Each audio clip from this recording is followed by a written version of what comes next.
হযরত সাদ সালবী রাদিয়াল্লাহু তাআলা আনহু ৮ মাস ইসলাম গ্রহণ করেছেন।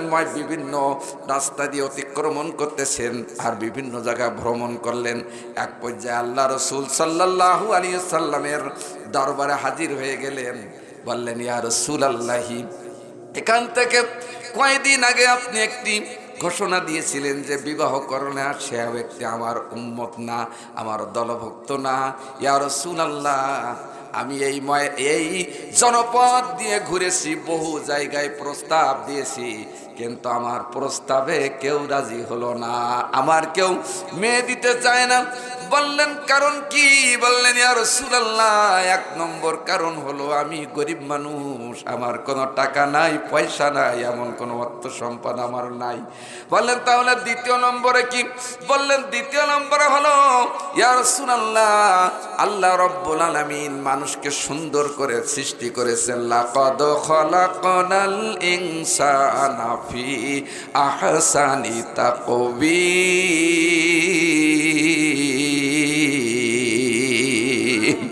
আমি আল্লাহ মানুষের সুন্দর করে সৃষ্টি করেছি। আল্লাহ রাব্বুল আলামিনের আল্লাহ মানুষকে সৃষ্টি করেছেন, একটা নজর তাকেই দেখেন আল্লাহ কত সুন্দর করে সৃষ্টি করেছেন। ফাতাবারাকাল্লাহু আহসানুল খালিকিন। একটু হাত উঠাইবেন, আল্লাহু আকবার। বন্ধুরা আমার, ভাইয়ের আমার, এই অবস্থার মধ্য দিয়ে হযরত সাদ সালবী রাদিয়াল্লাহু তাআলা আনহু আল্লাহ রসুলকে বললেন, ইয়া রাসূলুল্লাহি, শুধু তাই না, আপনি আমার চেহারার দিকে তাকান, আমার নাকের অবস্থা দেখেন, দাঁতের অবস্থা দেখেন, চেহারার অবস্থা দেখেন, কানের অবস্থা দেখেন। আমি তো সবচেয়ে বেটে মানুষ, খাটো মানুষ, কোনো মেয়ে আমাকে পছন্দ করে না, আমাকে কেউ তো মেয়ে দিতে চায় না। আল্লাহ রাসূল সাল্লাল্লাহু আলাইহি ওয়াসাল্লাম বললেন, সাদ সালবী, তোমার বিবাহর দায়িত্ব আমি রাসূলুল্লাহ নিজেই গ্রহণ করে নিয়েছি। আমার ভাইয়েরা বললেন, হে সাদ সালবী, আগামীকাল সকালবেলায় আমার দরবারে হাজির হয়ে যাবা। হাজির হয়ে গেলেন, একটা চিঠি লিখলেন আল্লাহ রাসূল সাল্লাল্লাহু আলাইহি সাল্লাম। ওই সব আনসার সাহাবী আবু আমেরের কাছে একটা চিঠি লিখলেন। আবু আমের, আমি মুহাম্মদুর রাসূলুল্লাহ সাল্লাল্লাহু আলাইহি সাল্লাম একটি চিঠি তোমার কাছে লিখলাম। পত্রবাহকের কাছে তোমার মেয়েটার বিবাহর দেওয়ার জন্য আমি অনুরোধ করলাম। ইতি তোমার রাসূল মুহাম্মদুর রাসূলুল্লাহ।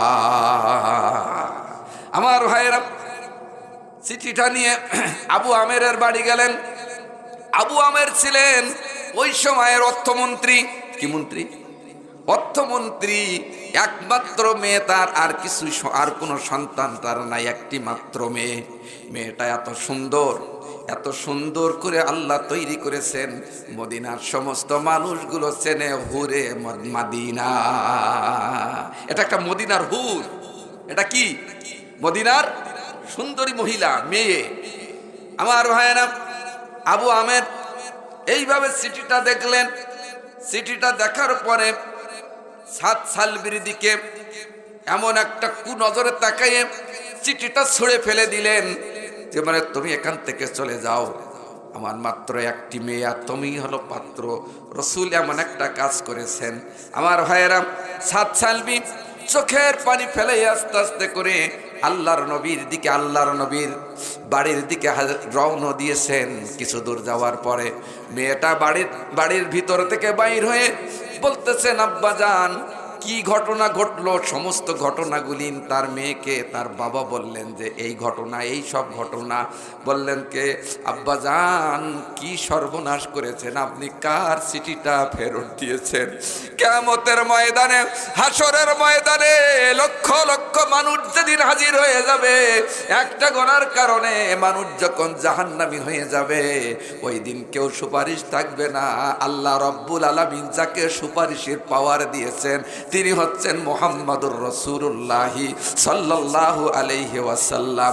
আল্লাহ রাসূল বলেছেন, অতীত শাফাত, আল্লাহ রাব্বুল আলামিন আমাকে সুপারিশের ব্যবস্থা করবেন। আল্লাহ পাক বলেন, মান জাল্লাযী ইয়াশফাউ ইনদাহু ইল্লা বিইযনিহি। আল্লাহ যারে সুপারিশের পাওয়ার দেবেন সে পাবেন। রাসূল বললেন আল্লাহ রাব্বুল আলামিন আমাকে সুপারিশের পাওয়ার দান করেছেন। সুবহানাল্লাহ। আমার ভাইয়েরা বললেন আব্বাজান কি সর্বনাশ করলেন, নূর নবীজির সুপারিশ হাসরের ময়দানে পাওয়া যাবে না। আব্বাজান শোনেন, আপনি যার চিঠিটা পাঠিয়ে দিয়েছেন, ফিরাই দিয়েছেন, এবার তার ঘটনাটা আমি বলি। আজকে রাত্রেতে যখন আমার কামরার ভিতরে আমি ঘুমাইছিলাম, আমি দেখলাম মায়ার নবী, দয়ার নবী, রাহমাতুল লিল আলামিন, নূরে মুজাসসাম নবীজি আমার, ওই যে ছেলেটা আপনার কাছে এসেছে, ওই ছেলের সঙ্গে আল্লাহ রাসূল আমাকে বিবাহ পড়াই দিয়েছে। আমার সম্মানিত আমার প্রাণপ্রিয় ভাইরা, এই অবস্থা করে শোনার পরে সাদ সালবির চিঠিটা নিয়ে যাচ্ছিলেন, রসুলের কাছে পৌঁছে যাব ভাব, এমন সময় আনসারী সাহাবী যেয়ে বলতেছেন আল্লাহ ইয়া রাসূল আল্লাহি, আমাকে আপনি মাফ করে দিন, আমি অপরাধ করেছি, আপনি আমাকে মাফ করে দিন, মাফ করে দিয়ে দিন। আমার মেয়ের দায়িত্ব আপনার উপরে দিয়ে দিলাম, সার্বিক ব্যবস্থাপনা আপনার পক্ষ থেকে আপনি গ্রহণ করেন। জোরে জোরে একবার বলেন সুবহানাল্লাহ। সম্মানিত আমার প্রাণ প্রিয় ভাইয়েরা, আমার সম্মানিত আমার প্রাণ প্রিয় ভাইয়েরা আমার, এই অবস্থার মধ্য দিয়ে সময় অতিক্রম হয়ে গেল। আল্লাহ রাসূল সাল্লাল্লাহু আলাইহি সাল্লাম দুইজনের ভিতরে আনুষ্ঠানিকভাবে বিবাহ দিলেন। বিবাহ দেওয়ার পরে তার কোনো টাকা নাই, পয়সা নাই, একটা চিঠি লিখে দিলেন হযরত ওসমান গনির কাছে, ওসমান গনি তুমি এত টাকা সাদ সালবিকে দিয়ে দিবা। হযরত আবু বকরের কাছে, এভাবে করে কয়েকজন সাহাবীদের কাছে চিঠি লিখে দিয়েছেন। যখন আল্লাহু আকবার, চিঠি দেওয়ার পরে টাকাগুলি নিয়ে আল্লাহ রসুলের কাছে হাজির হয়েছেন সাদ সালবি। বললেন যাও যাও, তুমি এই টাকাগুলো নিয়ে বাজারে যেয়ে গিয়ে গহনা ক্রয় করে নিয়ে এসো, তোমার স্ত্রীর জন্য কাপড় ক্রয় করে নিয়ে আসো। এই নির্দেশ দেওয়ার পরে হযরতে সাদ সালবি রাদিয়াল্লাহু তাআলা আনহু বাজার করতে গিয়েছেন। বাজার করতে যেয়ে সমস্ত বাজার সব ক্রয় করা হয়ে গেছে, গহনা ক্রয় করেছেন, কাপড় ক্রয় করেছেন, সবগুলি ক্রয় করা হলো। এমন সময় কে যেন মদিনার ওই বাজার দিয়ে বলে যায় যুদ্ধের জন্য মুহাম্মদুর রাসূলুল্লাহ সাল্লাল্লাহু আলাইহি ওয়াসাল্লাম সাহাবীদেরকে আহ্বান করেছে। হযরত সাদ সালবি রাদিয়াল্লাহু তাআলা আনহু আর দেরি করলেন না, গহনাগুলি জায়গায় দোকানদার কাছে বলতেছেন ভাই দোকানদার, এই গহনাগুলি ফিরাই আমার টাকাটা দিয়ে দেন। তারপরে কাপড়ের দোকানে যেয়ে বলতেছেন কাপড়ওয়ালা ভাই, এই কাপড়টা আপনি ফিরাই দেন আর আমাকে একটা কালো কাপড়ের ব্যবস্থা করে দিন। এরপরে বাকি টাকা দিয়ে একটা ঘোড়া ক্রয় করলেন, একটা তলোয়ার কিনে আমার ভাইয়েরা মাথার এবং মুখ চেহারাটা কালো কাপড় দিয়ে আবৃতি করে যুদ্ধের ময়দানে হযরতে সাদ সালবি রাদিয়াল্লাহু তাআলা উপস্থিত হয়ে গেলেন। আমার সম্মানিত আমার প্রাণপ্রিয় আমার ভাইয়েরা, যুদ্ধের ময়দানে অসংখ্য কাফের মুশরিকদের বিরুদ্ধে যুদ্ধ করতে করতে অসংখ্য কাফেরদেরকে জাহান্নামে পৌঁছায় দিয়েছেন। এমন সময় আল্লাহ রাসূল সাল্লাল্লাহু আলাইহি ওয়াসাল্লামের চোখ পড়ে গেল। সাহাবীদেরকে বললেন সাহাবী, ওই যে ছেলেটা যুদ্ধ করে কাপড় আবৃত্তি করা, ওই ছেলেটা কে, দেখো এত যুদ্ধে প্রস্তুতি গ্রহণ করেছেন, যার কারণে তার সঙ্গে কেউ প্রায় কোনো কাফেরেরা পারে না। আমার ভাইরা নিয়ে আসা হলো, নিয়ে আসার পরে বলতেছে সে তোমার মুখের কাপড়টা ফাঁকা করো। মুখের কাপড়টা ফাঁকা করার সাথে সাথে বলতেছে রে সাদ সালবি তোমার এই অবস্থা কেন? বললেন ইয়া রাসূলুল্লাহ, গতকালকে আপনি আমাকে বিবাহ পড়াই দিয়েছেন গো নবীজি, আমাকে যুদ্ধের পারমিশন দেবেন না, তাই আমি কালো কাপড় আবৃত্তি করে ময়দানে চলে এসেছি। আমার প্রাণপ্রিয় আমার ভাইরা, এভাবে করে তারপরে রসুল বলতেছেন ইয়া রাসূলুল্লাহ, আমাকে একটু অনুমতি দিন, আমি অসংখ্য কাফেরদেরকে জাহান্নামে পৌঁছে দেব, আপনার জন্য একটু দোয়া করে দিন, আমি যেন ওই যুদ্ধের ময়দানে শহীদ হয়ে যেতে পারি। আল্লাহর নবী বললেন, কেন তুমি এই তামান্না করতেছো? একদিন আগে তো তোমার বিবাহ হয়েছে, তোমার মনে অনেক আশা আকাঙ্ক্ষা, তোমার স্ত্রীর মনে অনেক আশা আকাঙ্ক্ষা ছিল, তুমি তো পূরণ করতে পারলেন না। বললেন, ইয়া রাসূলুল্লাহি, যখন আমি কালো কাপড়টা আমার মাথার উপরে যখন আমি দিয়েছিলাম, চেহারাটা আবৃত্তি করলাম, ওই কাপড়ের ভিতর থেকে আমি জান্নাতের সুঘ্রাণ পেতেছি। আপনি আমার জন্য একটু দোয়া করে দিন, আমি যেন যুদ্ধের ময়দানে শহীদ হতে পারি, আমি যেন শহীদ হতে পারি, আমি যেন শহীদ হতে পারি। আপনি আমার জন্য একটু দোয়া করে দিন। আমার ভাইয়ের, আল্লাহ রাসূল বললেন, যাও। এবার হযরত সাদ সালবি রাদিয়াল্লাহু তাআলা আনহু যুদ্ধের ময়দানে হাজির হয়ে গেলেন, অসংখ্য কাফেরদেরকে জাহান্নামে পৌঁছে দিয়ে নিজেও শহীদ হয়ে গেলেন। যুদ্ধ পরিসমাপ্তি হয়ে গেল। আল্লাহর নবী জনাবে মুহাম্মদুর রাসূলুল্লাহ সাল্লাল্লাহু আলাইহি ওয়াসাল্লাম এবার কি করলেন? সাহাবীদেরকে বললেন, যারা শহীদ হয়ে গেছে তাদের লাশকে একত্রিত করো। লাশ একত্রিত হয়ে গেল। হযরত সাদ সালবি রাদিয়াল্লাহু তাআলা আনহুর জানাজা যখন শুরু করে দিলেন, আল্লাহর নবীর চোখ দিয়ে ঝরঝর করে পানি পড়তেছে। সাহাবা একরাম বললেন, ইয়া রাসূল, জানাজার পরে সাহাবা একরাম বললেন, ইয়া রাসূলুল্লাহি, বহু জানাজা দেখেছি, বহু জানাজায় আপনি অংশগ্রহণ করেছেন, বহু জানাজার নামাজ আপনি পড়াইছেন, কিন্তু এরকম দৃশ্য তো আপনার চেহারাতে কোনোদিন দেখি নাই, আপনার এত চোখের পানি এসেছে দেখি নাই। বলতে এই কারণে এসেছে যে হযরত সাদ সালবি আমাকে কত ভালোবাসে, ভালোবাসার কারণে সমস্ত দুনিয়ার সব মহব্বত পরিত্যাগ করেছেন, নিজের নতুন স্ত্রী পরিত্যাগ করে চলে এসেছে। আল্লাহর নবী মুহাম্মদ সাল্লাল্লাহু আলাইহি ওয়াসাল্লাম বলেন, লা ইউমিনু আহাদুকুম হাত্তা কুনা আহাব্বা ইলাইহি মিন ওয়ালিদিহি ওয়া ওয়ালাদিহি ওয়ান নাসি আজমাইন। জোরে জোরে একবার বলেন সুবহানাল্লাহ। আমার ভাইরা, জানাজা শেষ হয়ে গেল। আল্লাহর নবী মুহাম্মদুর রাসূলুল্লাহ সাল্লাল্লাহু আলাইহি ওয়াসাল্লাম হযরত সাদ সালবি রাদিয়াল্লাহু তাআলা আনহুকে যখন কবরস্থ করলেন, কবরস্থ করার বললেন, রব্বুল আলামিন, এই সাদ সালবির উপরে আমি দুনিয়ায় বড় খুশি ছিলাম, আল্লাহ তুমি তার উপরে খুশি হয়ে যা। এজন্য আমার ভাইরা, দিন প্রতিষ্ঠার জন্য যারা শহীদ হয়ে যায়, আল্লাহ রব্বুল আলামিন বলেছেন তারা মরে না, তারা জিন্দা, কিয়ামত পর্যন্ত আল্লাহ কবরের ভিতরে জিন্দা রাখবে। সুবহানাল্লাহ। এজন্য দিন প্রতিষ্ঠার জন্য, দিন যদি থাকে তাহলে দুনিয়া থাকে। কি থাকে? দিন থাকলে দুনিয়া থাকে, দিন না থাকলে দুনিয়া থাকে না। এজন্য আমার ভাইরা, আল্লাহ পাক যেন আমাদের এই দিন প্রতিষ্ঠা হওয়ার জন্য আগামী নির্বাচনে যেন একটি আল্লাহ প্রেমিক সরকার আমাদেরকে আল্লাহ নিয়োগ করে দিন। ঠিক কিনা বলেন? আমার ভাইরা, দিন প্রতিষ্ঠা থাকলে ধর্মস্থান প্রতিষ্ঠিত থাকবে। এমন একটা সময় বাংলার দেশ ছিল যেই সময় গরু জবাই করা নিষেধ ছিল। বলেন, এখানে গরু সরাসরি সারা বাংলাদেশে ছোট্ট একটি ভূখণ্ডের ভিতরে কতগুলি গাছ আছে কারোর গণনা করা নাই। পৃথিবীর সবচাইতে বড় বন হচ্ছে মহাবন আমাজন, যেটা আমেরিকায় অবস্থিত। বিশাল একটা জঙ্গল, বিশাল একটা জঙ্গল। এই মহাবন আমাজন থেকে 20% অক্সিজেন গোটা পৃথিবীর মানুষের উপহার দান করেন। এটা আমার আল্লাহ পাকের মহান নেয়ামত। এই জন্য 20% অক্সিজেন মহাবন আমাজন থেকে আমরা গ্রহণ করি। আর বিশ্বের ভিতরে যতগুলি জঙ্গল আছে, যতগুলি বন আছে, এই গাছগাছালি আছে, আর 80% আমরা অক্সিজেন গ্রহণ করি। আল্লাহ রব্বুল আলামিন এই অক্সিজেন গ্রহণ করার মতো ব্যবস্থা করে দিয়েছেন যে আল্লাহ ওই মহাবন আমাজনে কোটি কোটি গাছ আছে। এই কোটি কোটি গাছগুলি সবগুলি যদি কলম করা হয়, কলম তৈরি করা হয়, পৃথিবীতে 70% পানি আর 30% স্থল। এই 70% পানি যদি কালি করা হয়, আল্লাহর নামের ব্যাখ্যা লেখা শুরু হয়ে যাবে। একদিন এই পানিগুলি শেষ হয়ে যাবে, সমস্ত দরিয়া একদিন শুকায় যাবে।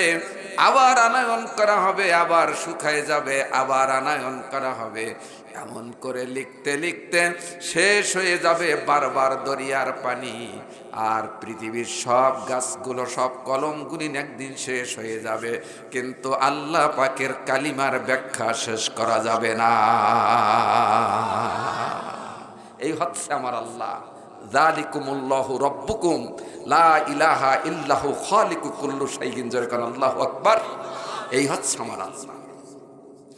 সম্মানিত আমার প্রাণ প্রিয় ভাইরা, কোরআনুল কারীম আল্লাহর বাণী, জাতির জন্য কল্যাণের জন্য আল্লাহ রাব্বুল আলামিন বিশ্ব মানবতার শ্রেষ্ঠ পয়গম্বর মুহাম্মাদুর রাসূলুল্লাহ সাল্লাল্লাহু আলাইহি সাল্লামের কাছে অবতীর্ণ করেছেন। আর এই কোরআনের ভিতরে এমন কিছু জানিয়ে দিয়েছেন যেইগুলি মানুষ যদি গ্রহণ করে তাহলে দুনিয়ায় আখিরাতে মানুষ মহা সুখের ভিতরে থাকবে। আমরা কোরআন থেকে দূরে না নিকটে? কোরআন থেকে দূরে। এই মজলিসে এত মানুষ আছেন, কিন্তু কোরআন শরীফ তেলাওয়াত করার মানুষ খুবই কম, খুবই কম।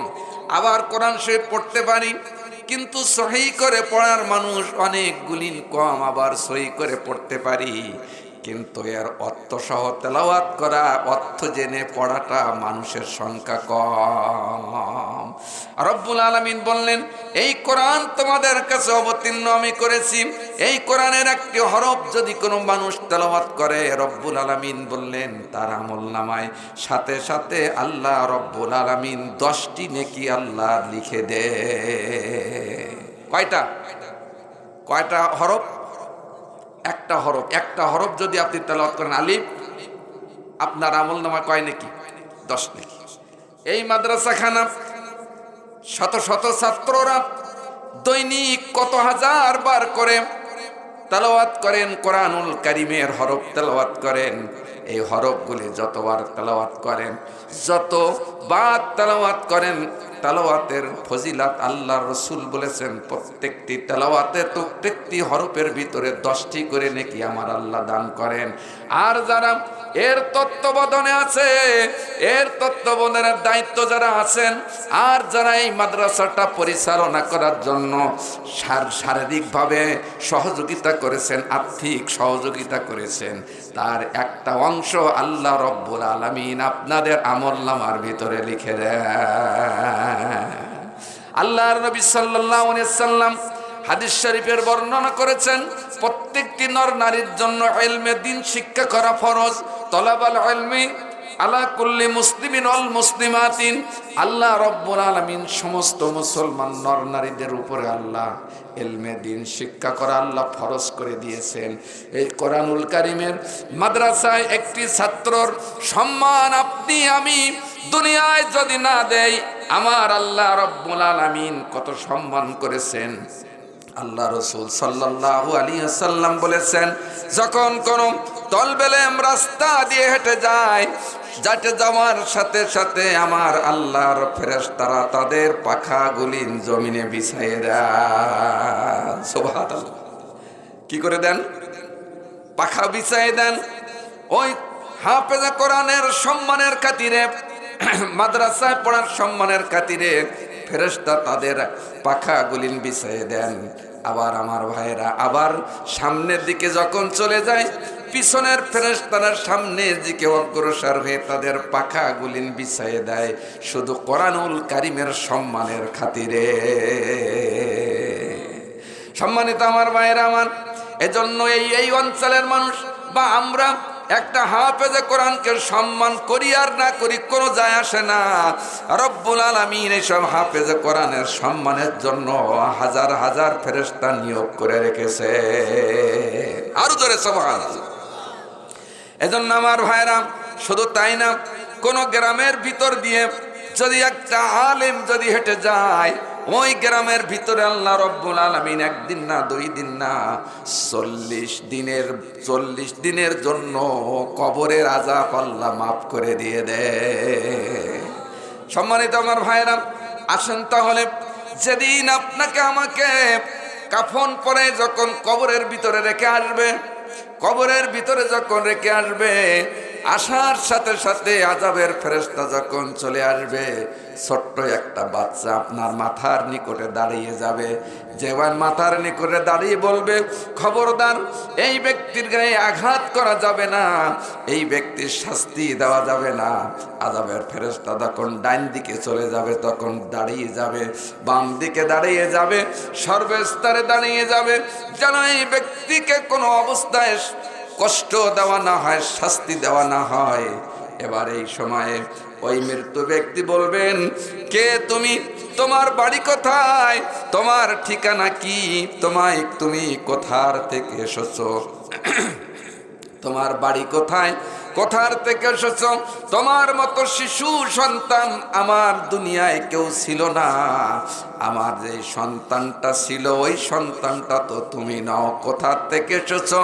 বললেন, আমার বাড়ি এখানে নয়, আমার বাড়ি বহু দূরে। জোরে করে আল্লাহু আকবার। বলে, আমার বাড়ি এখানে না, আমার বাড়ি বহু দূরে। বলে, কোথায় তোমার বাড়ি? কোথায় তোমার ঠিকানা? বলবে, আমার বাড়িটা হলো বাল হুয়া কুরআনুম মাজিদুন ফি লাওহিম মাহফুজ। আমার বাড়ি হলো লাউহে মাহফুজের ভিতরে। আমি সেই কোরআনুল কারীম তুমি প্রত্যেকটা দিন তেলাওয়াত করতে, অথবা যারা কোরআন কারীম তেলাওয়াত করত তাদেরকে সহযোগিতা করেছিলেন আপনি। এই করার কারণে আজকে আপনার এই মহা বিপদের কালে আপনার মাথার ধারে আমি দাঁড়িয়ে গেছি তোমার সাহায্য করার জন্য। জোরে কোন সুবহানাল্লাহ। মরণ যখন আসবে আমায়, পাশে বসে কাঁদেবে সবাই, কিন্তু কারো করার কিছুই আছে। হায় হায় নূর নবীকে দেখিলে পরে, হায় হায় নূর নবীকে দেখিলে পরে মরণ জ্বালা নিভে যায়।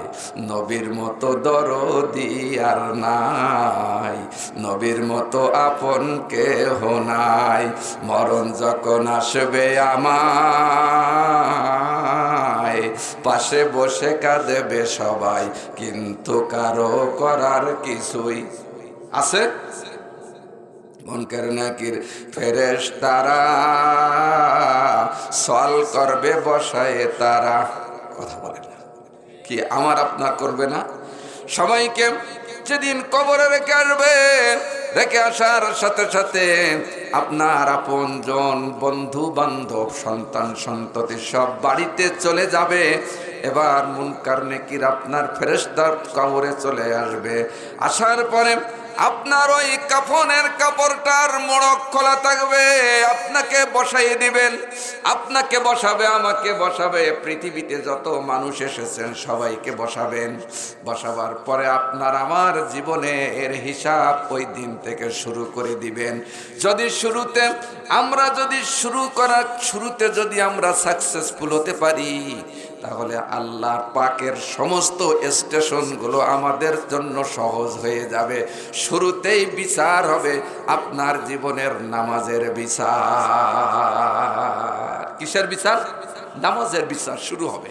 এই নামাজের বিচারে যদি আপনি সাকসেসফুল হতে পারেন, গোটা স্টেশনগুলো আপনার জন্য সহজ হয়ে গেল। জোরে কোন সুবহানাল্লাহ। বন্ধুরা রে আমার, শুধু তাই না, এই মুনকার নাকির ফেরেশতা আপনার আমার কবরে আসবে, পৃথিবীর সব মানুষের কবরে আসবে, সব জায়গায় সব মানুষের কবরে আসবে। এজন্য মুনকার নাকির ফেরেশতারা সওয়াল করবে বসায় তারা, জবাব না দিলে উপায় কারো নাই। হায় হায় নূর নবীকে দেখিলে পরে, হায় হায় নূর নবীকে দেখিলে পরে প্রশ্নর জবাব সহজ হয়। নবীর মতো আপন কেহ নাই, বলো না নবীর মতো আপন কেহ নাই। মরণ যখন আসবে আমায়, পাশে বসে কাঁদবে সবাই, কিন্তু কারো করার কিছুই আছে? কারোর কিচ্ছু করার নেই। ভাইয়েরা আমার, বন্ধুরা আমার, ওই কবরের ভিতরে কোরআনুল কারীম আপনার জন্য মাথার দ্বারে দাঁড়িয়ে যাবে। জানো তার গায়ে কোনো আঘাত না করতে পারে। কোরআনুল কারীম আপনার দুনিয়ায় যেমন সম্মানিত করবেন, কবরের ভিতরে আপনার মহাবিপদ থেকে হেফাজত করবেন। এরপরে আল্লাহ রাব্বুল আলামিন যদি আপনার উপরে খুশি হয়ে যায়, তাহলে আপনার আল্লাহ পাক যখন আপনাকে আমাকে জান্নাত দান করবেন, যখন জান্নাতের ফেরেশতারা যখন জান্নাতের দিকে হাঁকাই নিয়ে যাবে, ওয়াসিকাল্লাযীনা তাকাও রাব্বাহুম ইলাল জান্নাতি যুমারা, ফেরেশতারা এইভাবে করে তাড়িয়ে নিয়ে যাবে, তাড়িয়ে নিয়ে যাবে, তাড়িয়ে নিয়ে যাবে জান্নাতের ভিতরে। বলে যাও, বলবে এত সুন্দর নিয়ামত আল্লাহ পাক দিয়েছেন, জান্নাতটা কত সুন্দর করে আল্লাহ রব্বুল আলামিন তৈরি করেছেন, আর এই জান্নাতের ভিতরে এই জায়গায় আমি আমার জন্য আমি বেছে নিয়েছি। ফেরেশতা বলবেন না, তোমার জায়গা এইটা নয়, তুমি কোরআন শরীফ তেলাওয়াত করতে থাকো। যে কোরআন শরীফ তেলাওয়াত করা যেখানে শেষ হয়ে যাবে, ওই জায়গাটা আল্লাহ রব্বুল আলামিন আপনার জন্য নির্ধারণ করে রেখেছে। গোটা কোরআন শরীফ যার মুখস্থ থাকবে, ওই মুখস্থর শেষ পর্যন্ত শেষ সূরায় যখন চলে যাবে, ওই যাওয়ার সাথে সাথে সে অপুরন্ত নিয়ামত জান্নাত, আল্লাহর জান্নাতুল ফেরদাউসে চলে যাবে। জোরে জোরে একবার বলেন সুবহানাল্লাহ। জান্নাত কয়টা? কথা বলেন, জান্নাত কয়টা? না না, জান্নাত একটা। কে বলেছে আটটা? জান্নাত কয়টা? একটি। স্তর আটটি, স্তর আটটি। এই স্তরটা সর্বসুন্দর স্তর হলো জান্নাতুল ফেরদাউস। জান্নাতুল ফেরদাউস। যখন আপনার তেলাওয়াত শেষ হয়ে যাবে, আপনার শেষ সীমানার সূরা মানে ফাতিহা থেকে নাস পর্যন্ত, নাসের শুরু হয়ে যাবে, আপনি জান্নাতুল ফেরদাউসে পৌঁছাই যাবেন। সুবহানাল্লাহ। এজন্য বেশি বেশি কোরআন শরীফ পড়বেন, বেশি বেশি কোরআন শরীফ তেলাওয়াত করবেন। কোরআন শরীফ শুধু তেলাওয়াত করবেন না, কোরআন শরীফ আপনি মুখস্থ করবেন। কোরআন শরীফ মুখস্থ করলে আল্লাহর সবচাইতে উন্নত জান্নাত, জান্নাতুল ফেরদাউসে আল্লাহ আমাদের পৌঁছায় দিবে। এজন্য আমার সম্মানিত আমার ভাইয়েরা, এই জন্য এই পৃথিবীটা ক্ষণস্থায়ী। কুল মাতাউদ দুনিয়া কলিলুন ওয়াল আখিরাতু খায়রুল লিমান ইত্তাকা ওয়া লা তুজলামুনা ফাতিলা আইনামা তাকুনু ইদরিকুমুল মাউতু ওয়ালাউ কুনতুম ফি বুরুজিম মুশাইয়াদা। জোরে জোরে একবার বলেন সুবহানাল্লাহ। আমার বন্ধুগণ, আসেন তাহলে এই পৃথিবীতে আপনি বেঁচে আছেন না? মারা যাওয়ার পরে কি বলবে? কি বলবে? লাশ বলবে, তাই না? কি আপনি কি মারা যেতে চান না বেঁচে থাকতে চান? বলেন। বেঁচে থাকতে চাই। রাসূলুল্লাহ সাল্লাল্লাহু আলাইহি ওয়াসাল্লামের সাহাবীরা মারা গেছেন, জান নাই? পৃথিবীর ইতিহাসে বেঁচে আছেন না? পৃথিবীর ইতিহাসে তারা সারা মানুষের কাছে জারি আছে, বেঁচে আছে, তারা অমর হয়ে আছে। হয়তোবা তার জানটা চলে গেছে, কিন্তু তার স্মৃতিটুকু অমর হয়ে আছে। এজন্য আল্লাহ রাব্বুল আলামিন বললেন, শোনেন, ওয়ালা তাকুলু লিমান ইউকতালু ফি সাবিলিল্লাহি আমওয়াত বাল আহইয়াউ ওয়ালাকিন লা তাশউরুন।